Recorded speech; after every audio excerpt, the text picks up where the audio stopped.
Hi all welcome to SSC Malayali. സാധാരണ video ഒക്കെ ചെയ്യുമ്പോൾ ഞാൻ വളരെ ആവേശത്തിൽ hi all welcome to SSC Malayali എന്നൊക്കെ പറഞ്ഞിട്ടാണ് വരാറുള്ളത്. പക്ഷേ ഇന്ന് എനിക്ക് ഈ വീഡിയോയിൽ അങ്ങനെ വരാൻ പറ്റുന്നില്ല. കാരണം കഴിഞ്ഞ കുറച്ച് ദിവസമായിട്ട് ഞാനിങ്ങനെ ഒരു കൺഫ്യൂഷനിൽ ഡയലമയിലായിരുന്നു. നമ്മുടെ ഡൽഹിയിൽ ജന്തർ മന്ദറിൽ പ്രൊട്ടസ്റ്റ് നടക്കുകയാണ്. പ്രത്യേകിച്ച് ഞാൻ കൂടി ഉൾപ്പെട്ട ഒരു ഫീൽഡിലെ ഭാഗമായിട്ടാണ് ഈ പ്രൊട്ടസ്റ്റ് നടക്കുന്നത്. അപ്പം ഞാനതിൽ പ്രതികരിക്കണോ അതോ മാറി നിൽക്കണോ അല്ലേ? കാരണം ഇത് പ്രതികരിച്ച് കഴിഞ്ഞാൽ എൻ്റെ പല പൊളിറ്റിക്കൽ വ്യൂസുള്ള ആളുകളുണ്ടാവും. ഞാൻ ഈ പൊളിറ്റിക്കലി പ്രതികരിക്കേണ്ട ആവശ്യമുണ്ടോ? സാധാരണഗതിയിൽ പൊളിറ്റിക്കലി റിലീജിയസിലൊന്നും ഞാൻ എൻ്റെ കുട്ടികളോട് ഒരു തരത്തിലുള്ള കമൻറ്റും ഞാൻ ക്ലാസ്സിലോ അല്ലെങ്കിൽ നടത്താറില്ല. കാരണം എന്താ, അതൊരു മെയിൻറ്റെയിൻ ചെയ്ത് നമുക്ക് പൊളിറ്റിക്സ് ഇല്ലാത്തതുകൊണ്ടൊന്നുമല്ല. പക്ഷേ നമ്മൾ നമ്മൾ കുട്ടികൾക്കിടയിൽ അത് കാണിക്കേണ്ട എന്നൊരു മാറി നിൽക്കുന്നത്. അങ്ങനെ ആ ഒരു ചിന്തയിലായിരുന്നു ഞാനും ഇതിനെ സപ്പോർട്ട് ചെയ്തോ എതിർത്തോ സംസാരിച്ച് കഴിഞ്ഞാൽ നമുക്ക് ആളുകളുടെ ഫോളോവേഴ്സ് കുറയോ അഡ്മിഷൻ കുറയോ എന്നൊക്കെ ഉള്ളൊരു ആ ഒരു ടെൻഷനായിരുന്നു. പക്ഷേ അങ്ങനെ പറ്റുന്നില്ല.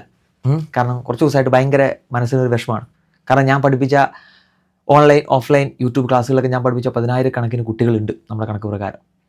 ആ കുട്ടികൾ നാളെ എന്നോട് വന്നിട്ട് ചോദിക്കുകയാണ്, സാറേ ഞങ്ങൾക്കൊരു ഇഷ്യൂ വന്നപ്പോൾ സാർ എവിടെയായിരുന്നു? സാർ ഒരു വാക്കുകൊണ്ട് പോലും അതിന് സപ്പോർട്ട് ചെയ്തിട്ടൊരു കാര്യം ഞങ്ങളോട് പറഞ്ഞില്ലല്ലോ എന്ന് കുട്ടികൾ ചോദിച്ചാൽ ഞാൻ എന്തവരോട് മറുപടി പറയാം? അപ്പോൾ അതുകൊണ്ട് ഞാൻ ഈ ചെയ്യുന്ന വീഡിയോൻ്റെ പേരിൽ കുറച്ച് അഡ്മിഷനോ അല്ലെങ്കിൽ കുറച്ച് ഫോളോവേഴ്സോ കുറഞ്ഞാലും എനിക്കൊരു പ്രശ്നവും ഇല്ല. കാരണം ഞാൻ അത് കൃത്യമായിട്ട് ഈ കാര്യങ്ങൾ മറ്റത് കാണുമ്പോൾ എനിക്ക് ഈ ഒരു സമരത്തിനൊരു കോസ് ഉണ്ട്. ഇതാര് നടത്തുന്നു, എന്താണോ CJP ആണോ BJPക്ക് എതിരാണ് അങ്ങനത്തെ ഒന്നും അല്ല. ഈ സമരത്തിനൊരു കോസ് ഉണ്ട്. ആ കോസ് ഞാൻ നോക്കുമ്പോൾ കൃത്യമായിട്ട് എനിക്ക് മനസ്സിലായി ഈ സമരത്തെ നമ്മൾ സപ്പോർട്ട് ചെയ്തേ പറ്റൂ. അക്കൗണ്ടബിലിറ്റി എന്ന് പറഞ്ഞൊരു സാധനം, അതാണ് മെയിനായിട്ട് ഈ ഒരു സമരത്തിൻ്റെ ഭാഗമായിട്ട് എല്ലാവരും പറയുന്നൊരു വാക്ക്, അക്കൗണ്ടബിലിറ്റി. അതായത് എന്തെങ്കിലും ഒരു പ്രശ്നം ഒരു സമൂഹത്തിലോ അല്ലെങ്കിൽ ഒരു സിസ്റ്റത്തിലോ നടന്നു കഴിഞ്ഞാൽ അതിന് കൃത്യമായിട്ട് അക്കൗണ്ടബിലിറ്റി. പ്രത്യേകിച്ച് നമ്മൾ SSC ആസ്പിരൻ്റ് നിലയിൽ നമുക്ക് എല്ലാവരും കൃത്യമായിട്ട് അറിയാം. കഴിഞ്ഞ കുറച്ച് വർഷങ്ങളായിട്ട് ഈ SSC ഫീൽഡിലൊക്കെ നടക്കുന്നത് ഇപ്പോഴും ഇത്രയും പ്രശ്നങ്ങൾ ഉണ്ടായിട്ട് ഇപ്പോഴും ആ SSCൻ്റെ ചെയർമാനൊക്കെ ആ സ്ഥാനത്ത് തുടരുന്നുണ്ടെങ്കിൽ അക്കൗണ്ടബിലിറ്റി എന്ന സാധനം കൃത്യമായിട്ട് വേണം. നാളെ ഒരു പ്രശ്നം ഈ ഒരു ഫീൽഡിൽ വന്നു കഴിഞ്ഞാൽ ആ പ്രശ്നം ഉണ്ടാകുമ്പോൾ ആ തലപ്പത്ത് ആരാണോ ഇരിക്കുന്നത് അയാൾക്കൊരു റെസ്പോൺസിബിലിറ്റി ഇതിൽ വേണം. ഒന്നോ രണ്ടോ മിസ്റ്റേക്ക് ചെറുത് പറ്റുന്നല്ല ഞാൻ ഉദ്ദേശിച്ചത്. പക്ഷേ നിരന്തരമായിട്ട് മിസ്റ്റേക്കുകൾ പറ്റിക്കൊണ്ടിരിക്കുമ്പോൾ കൃത്യമായിട്ട് അതിലെന്ത് ചെയ്യണം, അക്കൗണ്ടബിലിറ്റി വേണം. കാരണം നമ്മൾ ജയിപ്പിച്ച് വിട്ട നമ്മുടെ മന്ത്രിമാരും പ്രധാനമന്ത്രിമാരൊക്കെയാണ്. ആരും ഈ ഒരു ഗവൺമെൻറ് താഴെ പോകണമെന്നോ അല്ലെങ്കിൽ ഈ ഒരു ഗവൺമെൻറ് എന്താ പറയുക രാജിവെച്ച് പോകണമെന്നല്ല പറയുന്നത്. ഒരു ആൾ രാജിവെക്കണം എന്നേ പറയുന്നുള്ളൂ അല്ലേ? നിങ്ങൾ ഈ പ്രൊട്ടസ്റ്റിലൊക്കെ നോക്കിയാൽ മതി, ഒരാൾ രാജിവെക്കണം. അതെന്തിനാ? ഒരാൾ അല്ലേ, ധർമ്മേന്ദ്ര പ്രധാൻ എന്ന നമ്മുടെ വിദ്യാഭ്യാസ മന്ത്രി രാജിവെക്കണം. കാരണം അയാളുടെ കീഴിൽ ഈ സ്ഥലത്ത് ഒരുപാട് അല്ലേ എക്സാം പേപ്പർ ലീക്ക്. നാളെ ചില ആൾക്കാർ ചോദിക്കുന്നത് ധർമ്മേന്ദ്ര പ്രധാൻ മന്ത്രിയാണോ ഈ പേപ്പറൊക്കെ ലീക്കാക്കുന്നത്? അല്ല. പക്ഷേ അക്കൗണ്ടബിലിറ്റി എന്നൊരു സാധനം ഇവിടെ ഉണ്ട്.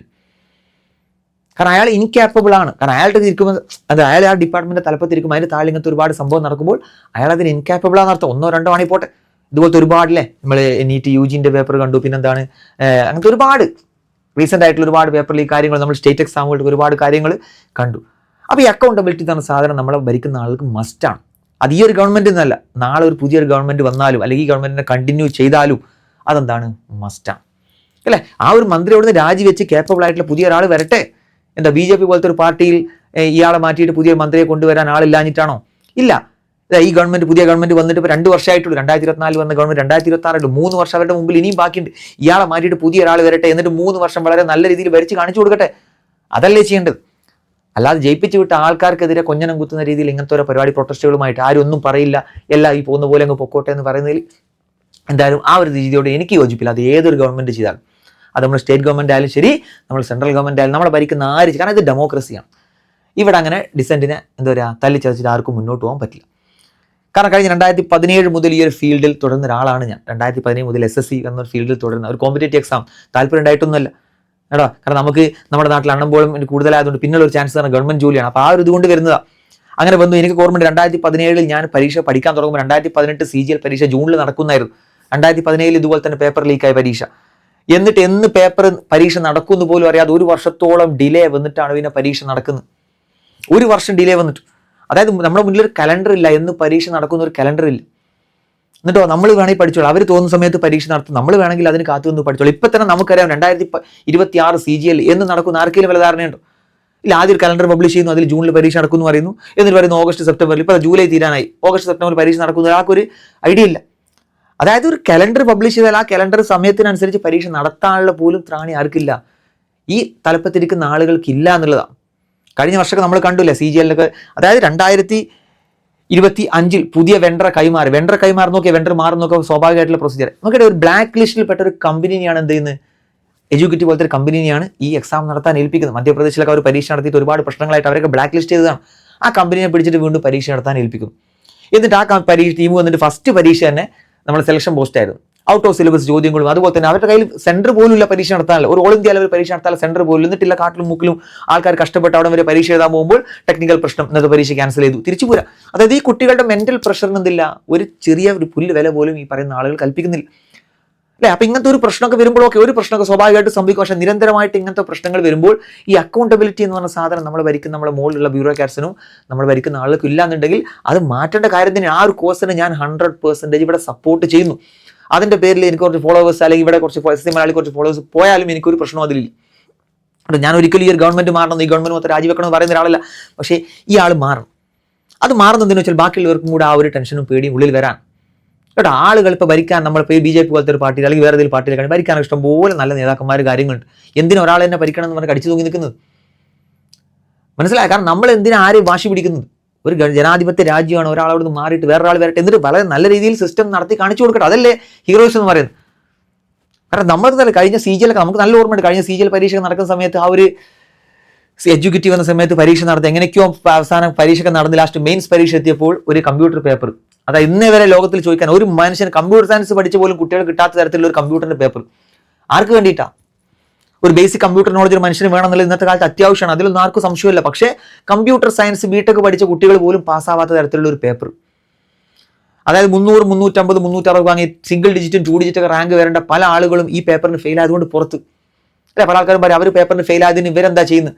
എടാ, ആ പേപ്പറൊക്കെ നിങ്ങളൊന്ന് കണ്ടു നോക്കാതെ കുട്ടികളുടെ വിഷം അപ്പോഴേ മനസ്സിലാവുള്ളൂ. ഞാൻ ആദ്യം തന്നെ പറയട്ടെ, എന്താ പറയുക, ഈ പരീക്ഷയ്ക്ക് പ്രിപ്പയർ ചെയ്യാത്ത അല്ലെങ്കിൽ ഒരു കോമ്പറ്റേറ്റീവ് എക്സാം ഫീൽഡിലൂടെ കടന്നു പോകാത്ത ഒരാൾ ഇതിനെപ്പറ്റി കമന്റ് ഇടാൻ നിൽക്കരുത് ദയവ് ചെയ്ത്. നിങ്ങൾക്ക് അതിന്റെ പ്രഷർ മനസ്സിലാവില്ല. ഒരു കോമ്പറ്റേറ്റീവ് എക്സാമിന്റെ നോക്കുമ്പോൾ എത്രത്തോളം പ്രഷർ അവന്റെ ചുറ്റുമുണ്ട് ആലോചിക്കട്ടെ. ഈ പരീക്ഷ വേണ്ടി കഷ്ടപ്പെട്ട് എങ്ങനെയെങ്കിലും ഈ പരീക്ഷയ്ക്കൊന്ന് തീർന്നാൽ മതി എന്നുള്ള മൈൻഡ് സെറ്റ് കൂടി പരീക്ഷ നടക്കുമ്പോൾ ലാസ്റ്റ് നാളെ പരീക്ഷ നടന്നിട്ട് പിറ്റേ ദിവസം പറയാണ് പരീക്ഷ ക്യാൻസൽ ചെയ്തു. എത്ര സിമ്പിൾ ആയിട്ടാണ് പറയുന്നത്. ഇതിന്റെ റെസ്പോൺസിബിലിറ്റി എടുക്കാൻ ഒരാളും ഈ രാജ്യത്ത് ഇല്ല എന്നാണ്. ഇതൊരു പ്രൈവറ്റ് ഏജൻസിയാണ്, അല്ല, ഇതൊരു ഗവൺമെന്റ് ആണ്. അപ്പോൾ റെസ്പോൺസിബിലിറ്റി ഏറ്റെടുക്കാൻ ആൾക്കാർ വേണം. അതുപോലെ ഞാൻ പറഞ്ഞു, കഴിഞ്ഞ വർഷം പരീക്ഷ നടക്കുന്നു, കമ്പ്യൂട്ടറിന്റെ പേപ്പറിൽ നല്ല മാർക്ക് കിട്ടി. നമ്മളെ ഇൻസ്റ്റിറ്റ്യൂട്ടിൽ പോലും ഒരുപാട് കുട്ടികൾ നല്ല മാർക്ക് കിട്ടി, വളരെ സന്തോഷത്തിൽ അവർ നല്ല ജോലി കിട്ടുന്ന ഉറപ്പിച്ച് നിൽക്കുന്ന സമയത്ത് അവർക്ക് ഇങ്ങനത്തെ ഓരോരോ കാര്യങ്ങൾ വരുന്നു. ഇതൊന്നും ചോദ്യം ചെയ്യാൻ ഇവിടെ ആരും ഇല്ല എന്നാണ്. അത് ആർക്കും എന്തും തോന്നിയ പോലെ ചെയ്യാമെന്നാണോ നിങ്ങളൊക്കെ പറയുന്നത്? ഇപ്പോഴും ഇതിനെതിരെ ഈ സമരത്തിനെതിരെ ഇങ്ങനെ എന്താ പറയുക, വേണ്ടാത്ത കമന്റുകളും കാര്യങ്ങളൊക്കെ സോഷ്യൽ മീഡിയയിൽ കിട്ടി നടക്കുന്ന ആളുകളെ കണ്ടിട്ട് നിങ്ങളോട് ഒരു കാര്യം പറയാനുള്ളൂ. ചിലപ്പോൾ നിങ്ങളുടെ ഒരു പൊളിറ്റിക്കൽ വ്യൂ വേറെ ആയതുകൊണ്ട്, ചിലപ്പോൾ നിങ്ങൾ ഇഷ്ടപ്പെടുന്ന ഒരു ഗവൺമെന്റ് ഭരിക്കുന്നതുകൊണ്ട് ചിലപ്പോൾ അവരെ എതിർത്ത് സംസാരിക്കാൻ നിങ്ങൾക്ക് ചില റെസ്ട്രിക്ഷൻസ് ഉണ്ടാവും. അങ്ങനത്തെ ആളോട് എനിക്ക് ഒറ്റ റിക്വസ്റ്റ് ഉള്ളൂ, അറ്റ്ലീസ്റ്റ് മിണ്ടാതിരിക്കുക.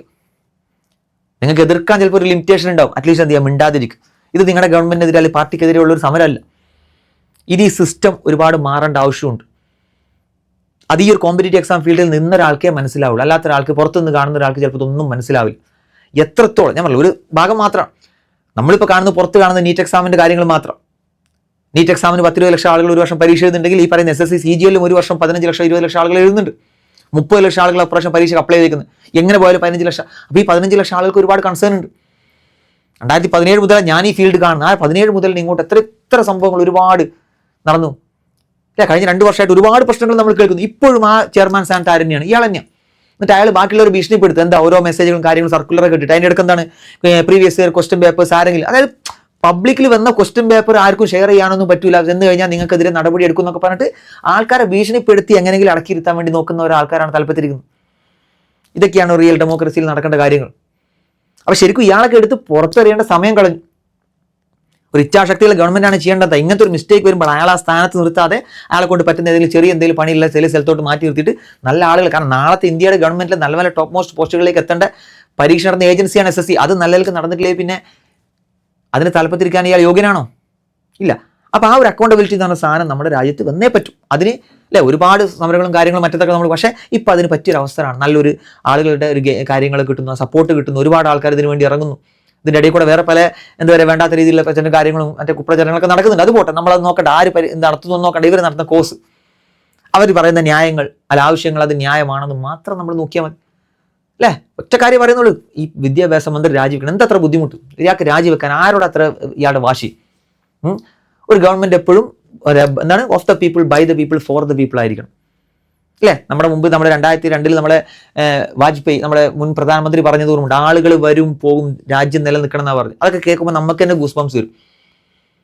ചില പൊളിറ്റിക്കലി നമ്മൾ അയാളുടെ രാജ്യം എന്താ പറയുക പൊളിറ്റിക്കൽ വ്യൂ ആയിട്ട് ചിലപ്പോൾ അത്ര അലൈൻ ചെയ്ത ആൾ, പക്ഷേ ഇങ്ങനത്തെ ഓരോ നേതാക്കന്മാർ നമ്മൾ ഒപ്പോസിറ്റ്, നമ്മൾ എതിർക്കുന്ന ആശയത്തിൽ നിൽക്കുന്ന ആളുകളാണെങ്കിൽ പോലും അവർ പറയുന്നത് ഇങ്ങനത്തെ ഓരോ വാക്കുകൾ കേൾക്കുമ്പോൾ നമുക്ക് ഗൂസ് ബംസ് അല്ലേ, എന്താ രോമാഞ്ചം വരാറുണ്ട്. കാരണം എന്താ, എത്ര ശരിയാണ് പറഞ്ഞത്, വരുന്ന ആളുകൾ, ഭരിക്കുന്ന ആളുകൾ വരും പോകും, പക്ഷേ നമ്മുടെ രാജ്യം നിലനിന്നേ പറ്റൂ. അപ്പോൾ ആ രാജ്യം നിലനിൽക്കണമെങ്കിൽ ഭരിക്കുന്ന ആളുകൾ അക്കൗണ്ടബിൾ ആയിരിക്കണം, അല്ലേ? ഒരു 10-20-30 വർഷം കഴിഞ്ഞാൽ ഈ ഭരിക്കുന്ന ആളുകളൊന്നും ആയിരിക്കില്ല, പുതിയ ആളുകളായിരിക്കും. പക്ഷെ അന്നും ആരുണ്ടാവും? നമ്മുടെ ഇന്ത്യ എന്ന് പറഞ്ഞ രാജ്യം നമുക്കിവിടെ ഉണ്ടാവും. ഞാനൊരു സെൻട്രൽ ഗവൺമെൻറ് കാര്യം മാത്രമല്ല പറയുന്നത്, ഓരോ സ്റ്റേറ്റ് ഗവൺമെൻറ്റുകൾക്ക് ബാധകമാണ്. നാളെ ഇവിടെ ഒരു PSC പരീക്ഷ ചോരാൻ പാടില്ല, അല്ലേ? ഇപ്പം നമ്മുടെ ഈ കേന്ദ്ര ഗവൺമെൻറ് പരീക്ഷകളൊക്കെ നമ്മളിപ്പോൾ ഈ അടുത്ത് കണ്ടു, ഈ MTS എക്സാമൊക്കെ, GD എക്സാമൊക്കെ, ഒരു എന്താണ് സോൾവർ ഗ്യാങ് 10 ലക്ഷം കൊടുത്ത് അവരങ്ങ് സോൾവ് ചെയ്തിട്ട് അവർ പകരം ആൾമാറാട്ടം നടത്തി ആൾക്കാർ കയറിയിട്ട് കൊടുക്കണം. എല്ലാവരും അങ്ങനെ കയറിയ എന്നുള്ള അഭിപ്രായം എനിക്കില്ല. പക്ഷേ ഒരു പരീക്ഷയ്ക്ക് ഒരു 100 പേരെങ്കിൽ 100 പേര്, ഒരു 100 പേര് അങ്ങനെ കയറിയിട്ടുണ്ടെങ്കിൽ, 100 പേര് കയറുന്നതല്ല പ്രശ്നം, ആ സ്ഥാനത്ത് കയറേണ്ട യോഗ്യരായ 100 പേര് അവിടെ പുറത്ത് നിൽക്കുകയാണ്. ആ സ്ഥാനത്താണ് ഇവരെല്ലാം കൊഞ്ഞനം കുത്തിക്കൊണ്ട് 100 ആൾക്കാർ അവിടെ കയറുന്നു. ഇപ്പോൾ ഒരു ഡിഗ്രി പരീക്ഷയ്ക്ക് പാസ്സാകുന്നത് ഓക്കെ അല്ലേ, നമുക്കറിയാം ഡിഗ്രി പരീക്ഷ പാസ്സാകുന്നു. ഇപ്പോൾ 100 പേര് കളത്തരം കാണിച്ച് പാസ്സായാലും നമുക്ക് പ്രത്യേകിച്ച് നഷ്ടമൊന്നുമില്ല. കാരണം എന്താ, 30% അല്ലെങ്കിൽ 40% നമ്മളും പാസ്സാവും. പക്ഷെ അതുപോലെ ഒരു കോമ്പറ്റേറ്റീവ് പരീക്ഷ കൃത്യമായിട്ട് സീറ്റും കാര്യങ്ങളൊക്കെയാണ്. ഇപ്പോൾ നീറ്റ് എക്സാമിന് കൃത്യമായിട്ട് ഇത്ര MBBS സീറ്റുകൾ, അതുപോലെ CGL പരീക്ഷ ഇത്ര സീറ്റുകൾ, ആ സീറ്റിലേക്കുള്ള കോമ്പറ്റീഷനാണ്. അപ്പോൾ അവിടെ ഇല്ലീഗലായിട്ട് ഒരുത്തൻ കയറുമ്പോൾ, വേണ്ടാത്ത രീതിയിൽ പേപ്പർ ലീക്ക് ചെയ്ത് അവൻ പൈസയും വാങ്ങിയിട്ട് അവൻ്റെ കയ്യിൽ പൈസ ഉള്ളതുകൊണ്ട് കയറുമ്പോൾ, അത് ചെറ്റത്തരമല്ല ശരിക്കും ചെയ്യുന്നത്. അപ്പം അങ്ങനെ ആൾക്കാർ ചെയ്യുമ്പോൾ ആ ആൾക്കാർക്കെതിരെ കൃത്യമായ നടപടി എടുത്ത് നോക്കണം. 10-20 കുട്ടികൾ ആത്മഹത്യ ചെയ്തതാണ്. ചെറിയ കുട്ടികൾ, നീറ്റ് എക്സാം എഴുതുന്ന കുട്ടികൾ എന്ന് പറഞ്ഞാൽ നമ്മളെ പോലെ CGL എഴുതുന്ന പോലെ മുതിർന്ന കുട്ടികളൊന്നും ആയിരിക്കില്ല. 10-18 വയസ്സ് അല്ലെങ്കിൽ 18 വയസ്സ് താഴെയുള്ള ചെറിയ കുട്ടികളാണ്. 20 കുട്ടികൾ ആത്മഹത്യ ചെയ്തു എന്നൊക്കെ പറഞ്ഞാൽ ഇതിനൊക്കെ ഒരു റെസ്പോൺസിബിലിറ്റി എടുക്കാൻ ആൾ വേണ്ടേ? അപ്പോഴേക്കും നമ്മൾ പണ്ടത്തെ ഗവൺമെൻറ് അങ്ങനെ ചെയ്തില്ല, ആ ഗവൺമെൻറ് ഇങ്ങനെ ചെയ്തില്ല, നിങ്ങൾ എന്താണെന്നൊന്നും പറഞ്ഞ് ആ ക്വസ്റ്റ്യൻ അല്ല വേണ്ട. ഇപ്പം നമുക്ക് എന്താണ്, ഇപ്പം നമ്മുടെ അക്കൗണ്ടബിലിറ്റി ഒരാളെടുത്ത് രാജിവെക്കുക, അതാണ് ഇവിടെ വേണ്ടത്. ആ രാജിവെച്ചേ പറ്റൂ. ആ ഒരു കോഴ്സിൻ്റെ കൂടെ ഞാനും ഉണ്ടാവും, ആ ഒരു കോഴ്സിനെ സപ്പോർട്ട് ചെയ്ത് ഞാനും ഉണ്ടാവും. അത് രാജിവെച്ചേ പറ്റും. കാരണം ഒരാൾ അക്കൗണ്ടബിൾ ആയിട്ട്, ഇപ്പം ഞാൻ ആ ഇൻ്റർവ്യൂവിൽ കണ്ടതാണ്, എന്ന് വെച്ചാൽ ഒരാൾ പറയുന്നത് എത്ര ഉള്ളൂ, അക്കൗണ്ടബിലിറ്റി എടുക്കാം. ഒരാൾ രാജിവെക്കും, ബാക്കിയുള്ളവർക്ക് ആ പേടി വരണം. കാരണം നമ്മളെല്ലാവരും അവരെ ഭരിക്കാൻ ഏൽപ്പിച്ചതാണ്. അവർക്കാർക്കും നമ്മളിലെ താല്പര്യമായിട്ട് നമ്മൾ നിർബന്ധിച്ച് നിങ്ങൾ ഭരിക്കുന്നവൻ കൊണ്ടിരുത്തിയല്ല. മനസ്സിലായോ? അവരൊക്കെ ജനങ്ങളാണ് ഭരിക്കാൻ ഏൽപ്പിച്ചത്. അപ്പോൾ നന്നായിട്ട് ഭരിക്കാൻ അറിയില്ലെങ്കിൽ മാറി നിൽക്കുക. അല്ലെങ്കിൽ ഈ പറയുന്ന മന്ത്രിക്ക് പറ്റി നല്ല വകുപ്പുകൾ വേറെ എന്തെങ്കിലും അതിൻ്റെ മന്ത്രിയാക്കുക. വിദ്യാഭ്യാസ വകുപ്പൊക്കെ കൈകാര്യം ചെയ്യുമ്പോൾ കുറച്ച് എന്ത് ചെയ്യണം, ഇച്ഛാശക്തിയും കാര്യങ്ങളൊക്കെ ഉള്ള നല്ല മന്ത്രിമാരായിരിക്കണം. എന്താ BJPക്ക് അതിൻ്റെ ആൾക്കാരില്ലേ? BJP ഇഷ്ടംപോലെ ആളുകളുണ്ട്. അതിൽ നല്ല നല്ല ആളുകളെ പിടിച്ചിട്ട് എന്ത് ചെയ്യുക, അതിൻ്റെ തലപ്പത്തിരിക്കും. ഓക്കെ, ഇപ്പോൾ നമ്മൾ ഈ വിദ്യാഭ്യാസം അതിൻ്റെ താഴെ വരുന്നതല്ല, SSC UPSC അതിൻ്റെ താഴെ വരുന്നതല്ല. ഇപ്പോൾ UPSC വളരെ വൃത്തിയായിട്ട് നടക്കുന്നത്. അതുപോലെ എന്താ SSC ഒന്നും നടക്കാത്തത്? SSC എന്താണ് പ്രധാനമന്ത്രിൻ്റെ അണ്ടറിൽ വരുന്ന വകുപ്പാണ്. അപ്പോൾ ശരിക്കും എന്താ ചെയ്യേണ്ടത്? ഈ വകുപ്പൊക്കെ വേറൊരാൾക്ക് മാറ്റി, കൃത്യമായിട്ട് ഒരാൾക്ക് മാറ്റി കൊടുത്ത് അയാൾ അതിനെ ദേൽപ്പെടണം. മോദിക്ക് ഇതിൻ്റെയൊക്കെ സമയം ഉണ്ടാവോ? പ്രധാനമന്ത്രിക്ക് ഇതിൻ്റെ ഇടയിൽ കൂടെ മറ്റേ നമ്മുടെ ഈ എന്താണ് മിനിസ്ട്രി ഓഫ് പബ്ലിക് ഗ്രീവൻസ് ആണ് വകുപ്പിൻ്റെ അണ്ടറിലാണ് എന്ത് വരുന്നത്, ഈ SSC UPSC വരുന്നത്. ഇതൊക്കെ നോക്കാൻ സമയം ഉണ്ടാവും? ഇല്ല. അപ്പോൾ ഇതൊക്കെ വളരെ ഇമ്പോർട്ടൻ്റ് ആയിട്ടുള്ള കാര്യങ്ങളാണ്. ഒരു രാജ്യത്തിൻ്റെ മുന്നോട്ടുള്ള പുരോഗതിക്ക് ഒരുപാട് ഇമ്പോർട്ടൻ്റ് ആയിട്ടുള്ള കാര്യങ്ങൾ. അപ്പോൾ അതൊക്കെ വളരെ നല്ല രീതിയിൽ നോക്കി നടത്തണം. അതിന് പ്രൊട്ടസ്റ്റ് ചെയ്യുന്ന കുട്ടികളെ തല്ലിച്ചതക്കുക, അല്ലെങ്കിൽ തല്ലിച്ചതക്കുക എന്നാണ് ഓക്കെ, ലാത്തി ചാർജൊക്കെ സ്വാഭാവികമാണ്, ഒരു പ്രൊട്ടസ്റ്റിൻ്റെ ഇടയ്ക്ക് ഉണ്ടാകുന്നത്. പക്ഷെ അതിനൊക്കെ ഒരു മിനിമം എന്താ പറയുക ഇതില്ലടാ, ഒരു എന്താ പറയുക ആദ്യം വാണിംഗ് കൊടുക്കണം. അങ്ങനത്തെ ഒരുപാട് കാര്യങ്ങളുണ്ട്. എന്നിട്ടോ ഇതിന് താഴെ തല്ലാൻ പാടില്ല. ചെറിയ കുട്ടികൾ അടി വാങ്ങുന്നു, അവരൊക്കെ ഇരുന്ന് കരയുന്നു. കുറച്ച് മനുഷ്യത്തുള്ള ഒരാൾക്കെങ്കിലും മനുഷ്യത്തുള്ള മനുഷ്യന്മാർ അതിൻ്റെ ഇടയിൽ കൂടെ വേണ്ടാത്ത രീതിയിലുള്ള വർത്തമാനം കാര്യങ്ങളൊക്കെ ആയിട്ട് വേറെ കുറേ ടീമുകൾ. അങ്ങനത്തെ ആളോട് എനിക്ക് ഒറ്റ കാര്യം പറയാനുള്ളൂ, നിങ്ങൾ സപ്പോർട്ട് ചെയ്തില്ലെങ്കിലും എതിർക്കാതിരിക്കും.